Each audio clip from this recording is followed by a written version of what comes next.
Uke Sapdanga kan Sapdanga soi tu la ti te han soi sela ilo Sapdangu. To the deputy speaker, hello me. Dampabial to House Member Pularin Tlua Sailowin. A resolution run Punlu.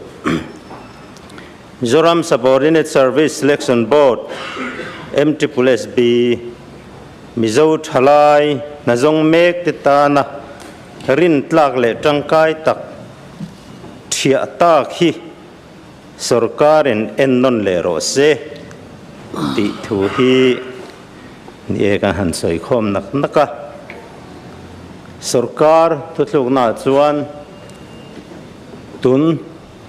February ni som paruka hian ati fel ngai zong lo ti fel ni sela February ni som ni pakua chuchukar le ninga nia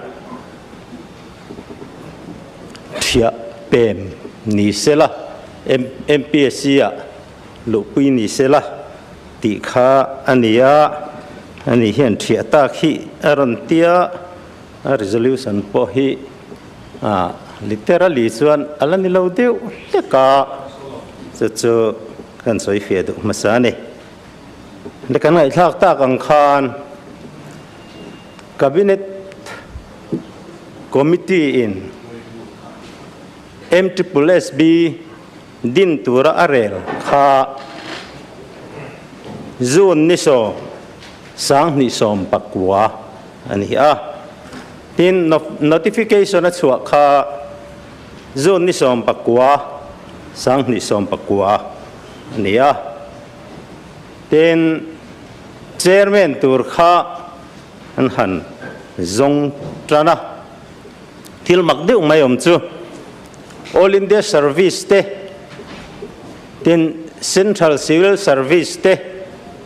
deal tu anom nuwala ni chung ho zinga chuan ruling party advisor kha chairman atan antling nol khotmaya chu mizo mi puite thin phut voi khatna ni photane he MSSSB hian mizo mi puite thina ti phu jing khop mai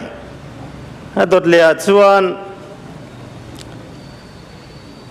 March ni som thum sang ni som nia han function trana MPSC nen file an hanin chu phot maya sarkar lamen file intendant tur asiam mu mallo ani ome file 10 khat chu anin chuwa 10 khat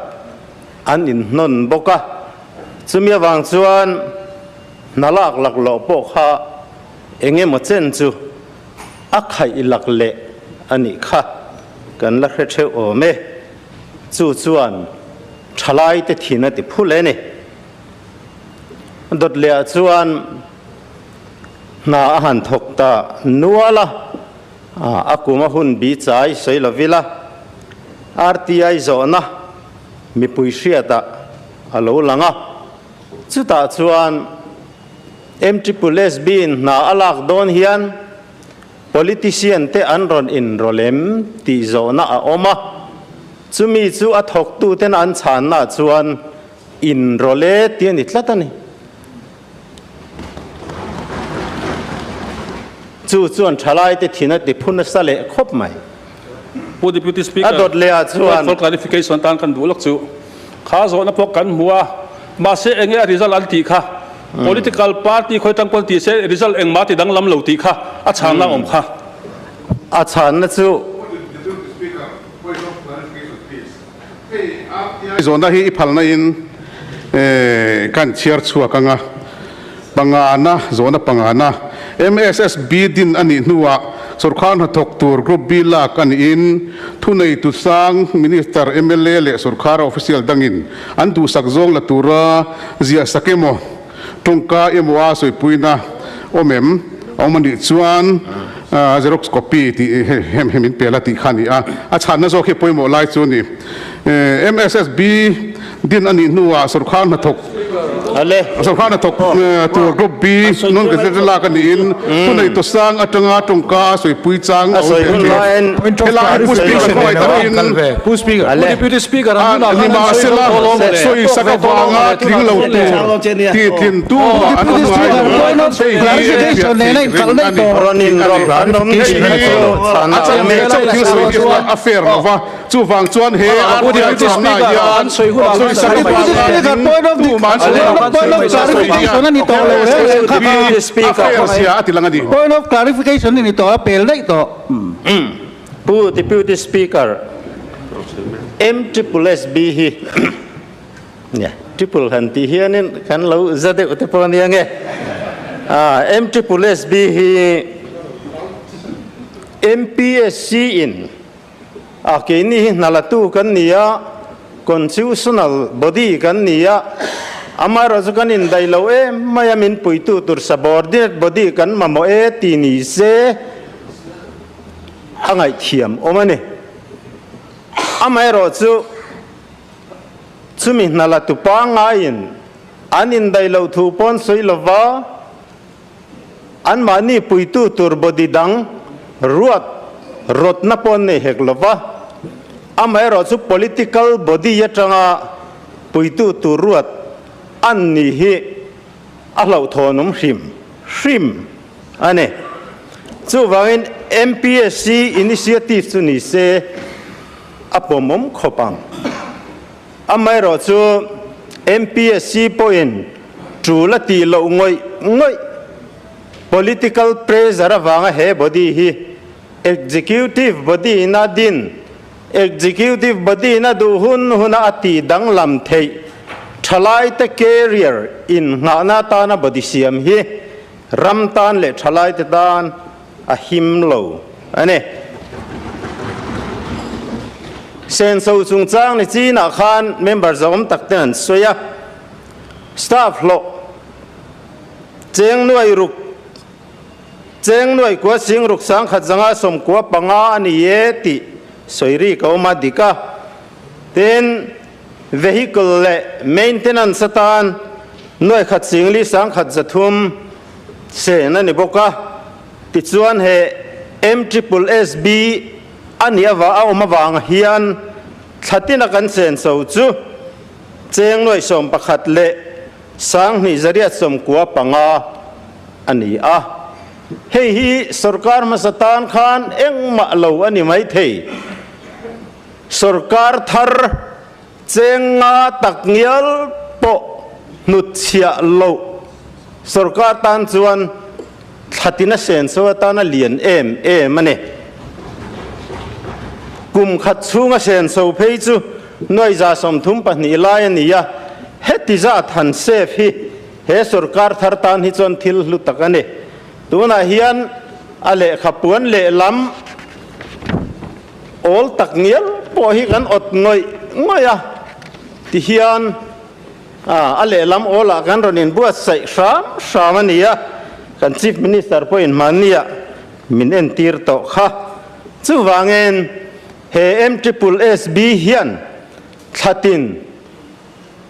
tho trul lem lo thokin a om lo po kan tho thei reng kan sarkar a tho thei reng thokin thatin noi som pakhatalo seng ral thin ania chu wangin sum din mun ngai tua po hian he bo thi chu lo chol ri sela constitutional body reng hi ti chak ila ti in he sarkar thar hian he ngai dan hi alo siam ta ani a tin staff te enge mazat anoma an zawai de uthoin department a DPNR noemi ten ni a ti chuan MPSC hian trula tia piang achoma ten an lu na tur post te po tlem siam danglam a oma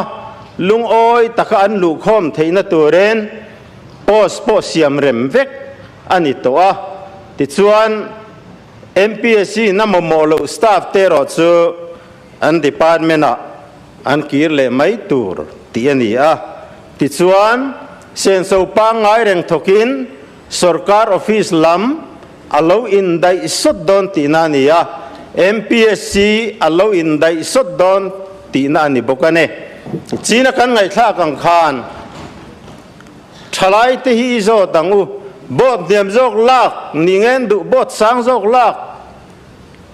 chu ni mai chu wangen kan motion vena lo lut sarkarin en non le ro se he MSSB thia thu hi ti hi chu en non chi zia zam ani lova opposition lampo hian thia thuai ro tin minor jok tura kan ngai hial ane ti chuan atir phatatanga Mizoram mipuite lau thon nuwa lau thon om lo lang te awang khan he MSSB hi he sarkar thar hian atil lovina om thei hi na tho zong te hi MPSC nuaya mumal takina tho thei vekani eti ahriat chian em wangen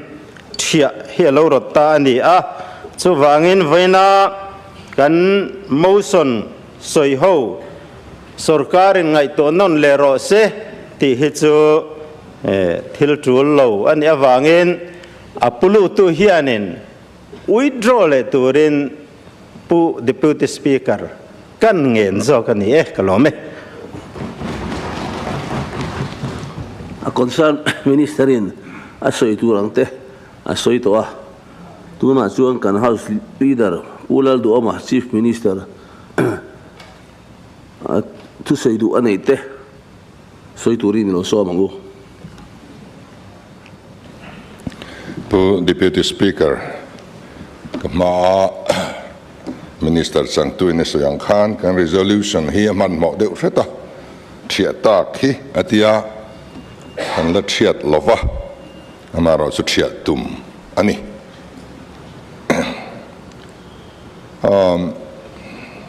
Mizoram hi kum kha le chen kha sarkar na latuata na MPSC ringin kan local trina kan ruai tu masa ten hei hi tok antia kum sang ni le som pakua khan nalak tur sang chuang set mai lom ta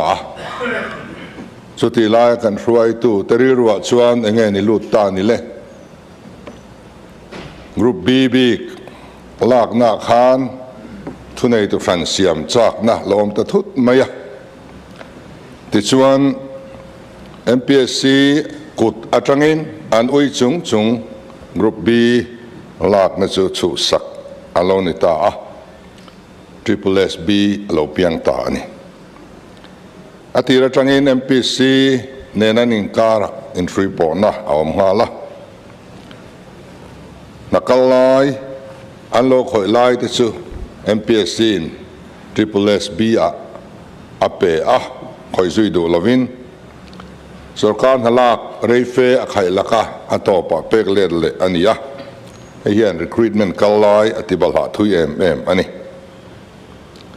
chuti laya kan sarkar ruai tu te chuan lam om chun chu MPSC hian an nan zo lovani na an la chak tok lo ti kha ania amaro chu khati lai nge ya an chairman in Reverend ningatin enge asoi zoram khovel hian kan thriani nalak thailon nei lo in dai lo nan nei lo ti hi mi pui hriata abuang ani kha MPSC chairman berina asoi khachu kan pomlo thailo midang hiani ten khatilaya party tin khan kan do dal bok ani chuwangin SSSB hi do dal na kara lo piang ania abila tholo ani thiat atrul na te chu pakhat na chuan sarkar tan a hau tak ani nisna khan an lo lam vel senso kan ngai tha nikum chung khan sang ni somni pathum somni palin kara khan tun financial year kalaya hian tinani chu cheng nuai za som sari pali point pariat parukhi an mangzo toni triple SB hian tuna hian balance nuai somli le pasari point pakwa paruk an lania avai chuan nuai sang ni zani somni pani point pariat pani ani hei hau tak lo ti rual ani lo chu wang chuan hemi kan thiat chuan an room te thlengin thil dang tangkaya kan mang thei an motor te po tangkai zokin kan mang thei a staff te po somzui atana tha chu MPSC in at somanga abolis ngai chu kan abolis anga ape an parent department a kirle tur chu kan repatriate anga chu tiang chu ania an bungrua functional property assets an nei ang te po MPSC hian a chom mai don ani ten MPSC le triple SB nei tlan abuai thak na riau awma achang chuan exam hun ain rual thin ani anna inang silowa exam hun ain ruala ti chuan anna pania dil du te tan khan du than zok tur nei angaya pakhat zok an di line pakhat zoka exam anti theilova tin arwala alo thlen hian exam hall ain dai lo na asang thin bok ani ten kan ngai thak ngun em constitutional body ani lo executive order manga du ati dang lam thei ruling party in sarkar ding line du ati dang lam thei body ani a him lovani tuna kaini ngai po hian riru thiang lim vak lo chu pu ve tai la kan thiat phal hau lo sorzui ve kan cha ngoi zo kang chu ama se hetiang ne na in ngen reng hi kaini chuan kan du lova nichina khan staff selection commission te nen te kha kan han te khina te khin chiani lo staff selection committee te chu india ram pum puita nan din ani mizoram po min huap khang te kha han soi moina na point ling ani lo frim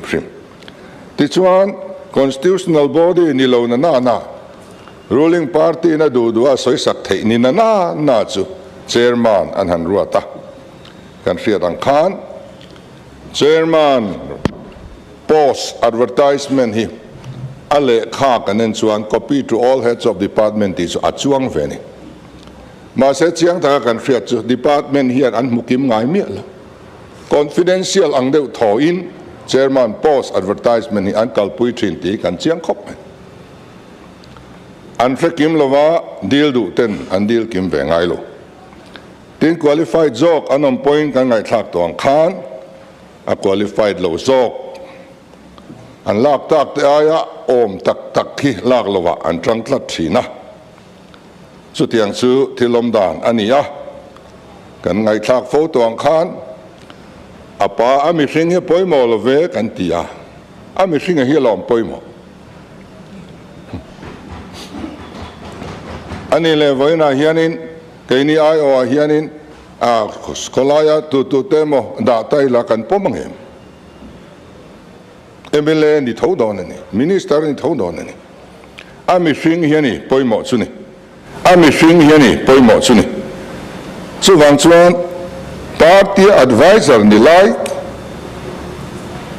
a heta hian yom don ya bang mai ro in ti chop ang chi kha ami hring kha a thalo fe lo kan tin ni lo alan da na lo so mo tal tum chen ni lo heng hi mi del bi ruang mai ni lam ku mai ni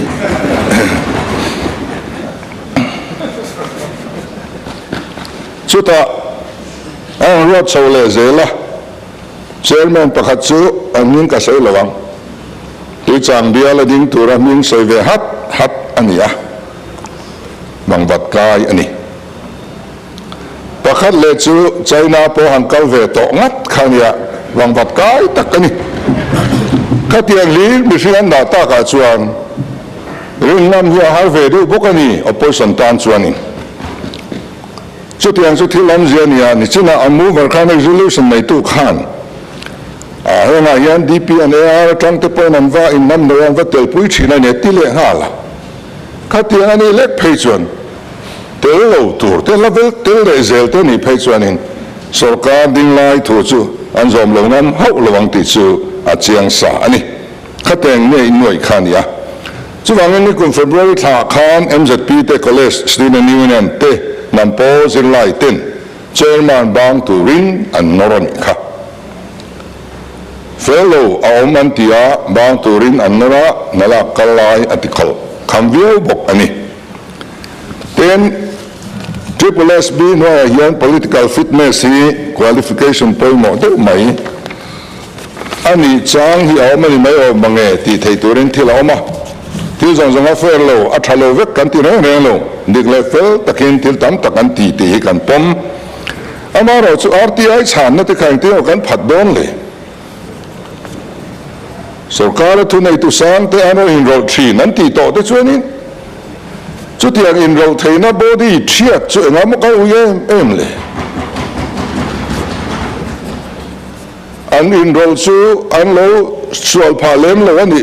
le asia ma sen veng sang nan enroll don an do da ren sen anem kha kan shel nem kha tiang enroll theina kong ka in hong reng kha chom le bangu ke ni chuan kan ti ni chu wangin political fitness hi awman yang deputy speaker in leng voi khat chu kan ya kan ho tu pare takin zui to kan ni pudu emene va adering ka in lu kalu sandon che min ti ni enga tinge ka tia ka fanu in ilu lo chuan min ti tlat ka fanu le khathiam thei tak ania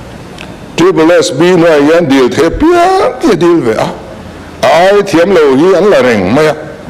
ai ru na lu tu ka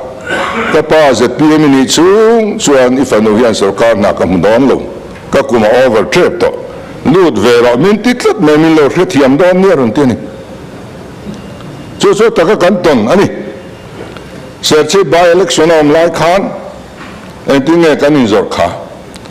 khati lai kan chief minister nge khan MNF candidate kha namru na sem tu ni atiani kha etige candidate very not khan na sarkar na sem thei triple SB kautlang hian em ni soi yang le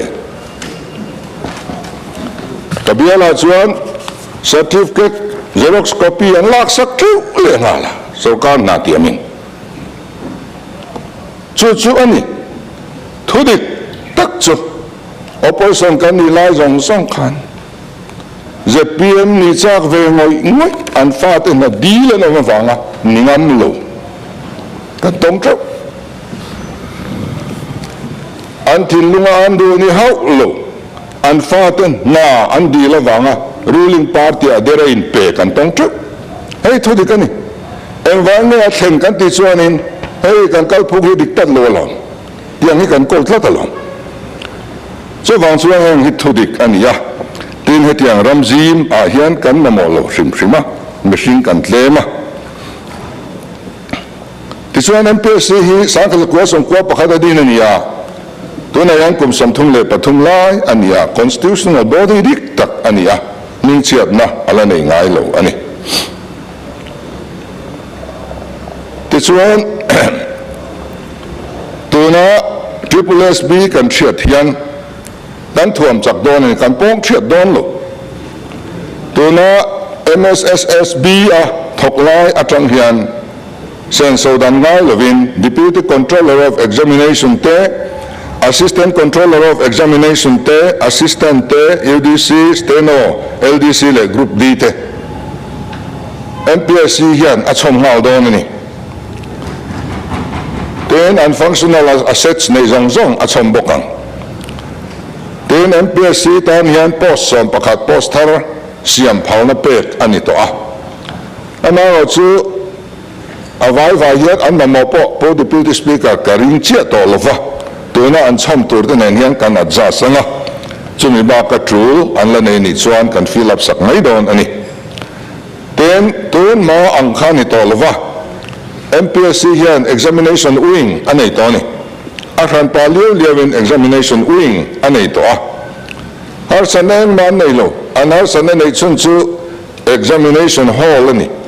tunan hall nei khumi zariat emovel leng ani a dil ton lo tam chuan mun nga bazata thena lo nga ya a physical infrastructure zok kha kan buaina ni heng te po hi tire har salo district tina nalak te hansen dari langin ti chuanin tam lutuk lovin mun khata khanin mun sang sang kan ti chuan lak mai the ani heng hi har san lian tham atling lo ani ten MPC ina ahun man to zong zong kan thli le thian ahuna promotion human lo te regularize man lo te khatiang ang anom ngai kan la hemia lo an qualify phot chuan ten kan in soi thaya voina hian thalai tam takan be dong don chuti khati kan tia atuar tu turin ngai to lom ni kan te tu ma lan tuar don lo tuar tur tu ma anam lo tuna form lo fill up ho zong song an application an thelu le ngai lo kan an chom don MPSC ti chuan an exam tir ma yang ten application an thelu la an kum kha over lo phot chuan khati la an kum kha chiar tur ani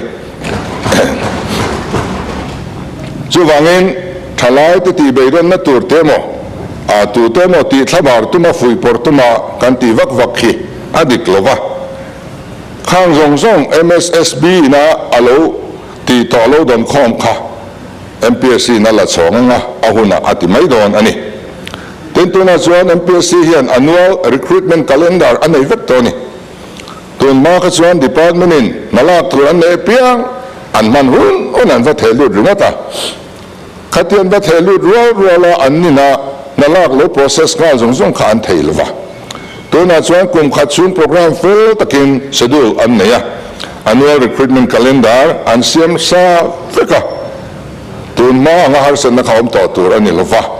chuwang chuan nalak hun tur te calendar fel taka siam diam ania har san na om to lovani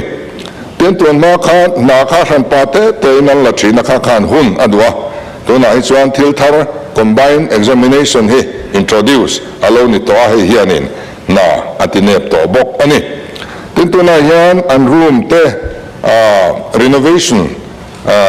ti mek ania thale hi chuan renovation uak hi an zo to kan ringa mamozol pen nei chu driver room ania tatan hian chen noi sum nga ver ngai don a kan ngai he chu kan ngai tu sak mai dona an mani MPSC ho tu to nen te po an har san chi sang sang kan soi to a anon thelu to a heng ba ka hian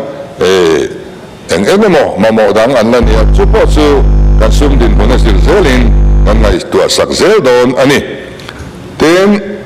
sarkar ma sa khan MPSC hi alo en ko thapak lovaniang sum le pa ya lo khet de mani o ka tia sang ni le sam ni le pani sam ni pathuma khan nuai zakwa sam pani pe kan niya nikum ma khan nuai zaria samna pakwa pe kan ni ta nuai samna pathumin alo tlem ta ni khatia kan sarkar atanga an sum mu tur kum basa po thluk lo zonga local tir ni khachuan an tan hian chet alo har sa hle a duat tu sarkar an lo mulo deu ani o mango kan ti a kan lainat vieu ani tichuan zpm hian din na kan neya sarkar masa thil lo ti to tereng reng ero chu a chu a tha chom tlak ani phot chuan iai hau lovin kan chom zelang ti ani tuna po sarkar masa ni lai ni pianga traditional dress I hang o antia kan chom mai a tha kan ti ama ro chu a chelai siam thatu ni hi pathian le mi puima kan in tiam na ni a chia hi chu kan siam thadona MPSC kan zilai te poin ngai ngam taka anrin ngam tur pek kan du zilai te thalai te ngai ngam na sat tu nala tu tur chop suwa kan du wangin hei hi I chom zel lawangu I thiat tem u MPSC thiam ni tuam chak zong mai tem u kan ti ani a chawang chuan he resolution hi kai ni chuan thlop thaya kan ngai lo ani kan lo me Ole, tuna chuan